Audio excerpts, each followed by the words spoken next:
தமிழக அரசியல் வரலாற்றில் 2026 மே 4ஆம் தேதி என்பது ஒரு சாதாரண நாள் அல்ல. அது அடுத்த 5 ஆண்டு கால தமிழகத்தின் தலைவிதியை தீர்மானிக்கப் போகும் நாள். 234 தொகுதியிலும் பதிவான வாக்குகள் எண்ணப்படும் நிலையில் தமிழகத்தின் மூலை முடுக்கெல்லாம் யார் அந்த வெற்றியாளர் என்ற ஒற்றை கேள்விதான் எதிரொலிக்கிறது. இந்த அதீத பதற்றமான சூழலில் அரசியல் தலைவர்களின் மனநிலை, அவர்களின் விநியோகம் மற்றும் தேர்தல் போக்குகளை அடிப்படையாக கொண்டு அவர்களுக்கு எந்த பழங்கள் பொருத்தமாக இருக்கும் என்பதை சற்று விரிவாக பார்ப்போம். முதல்வர் மு.க. ஸ்டாலின் தொடர்ந்து 2வது முறையாக ஆட்சியை தக்கவைக்க போராடும் முதல்வர் மு.க. ஸ்டாலின் மிகவும் நிதானமாக தெரிகிறார். ஆப்பிள் பழம் எப்படி சீராக ஆரோக்கியத்தையும் ஒரு நாளைக்கு ஒரு ஆப்பிள் மருத்துவரை தூர வைக்கும் என்ற நம்பிக்கையும் தருகிறதோ அதே போலவே தனது கடந்த கால நலத்திட்டங்கள் தன்னை மீண்டும் ஆட்சி கட்டிலில் அமர்த்தும் என அவர் நம்புகிறார்.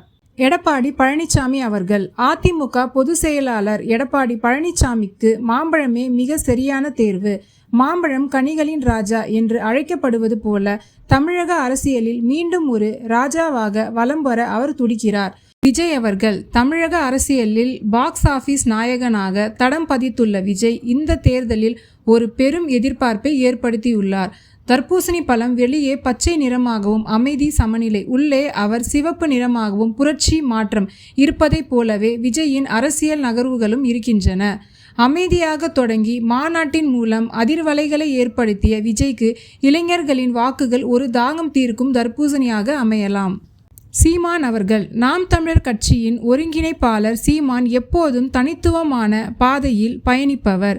பலாப்பழத்தின் வெளிப்பகுதி முட்கள் நிறைந்து கரடுமுரடாக தெரிந்தாலும் உள்ளே இருக்கும் சுளைகள் மிகவும் இனிப்பானவை. சீமானின் பேச்சுக்களும் விமர்சனங்களும் கரடுமுரடாக இருந்தாலும் அவரது கொள்கைகளை தீவிரமாக பின்பற்றும் ஒரு பெரும் இளைஞர் கூட்டம் இருக்கிறது. மறக்காம அன்கட் தமிழ் மீடியா சேனலை ஃபாலோ அண்ட் லைக் பண்ணுங்க. உங்க கருத்தையும் கமெண்ட் செக்ஷன்ல சொல்லுங்க.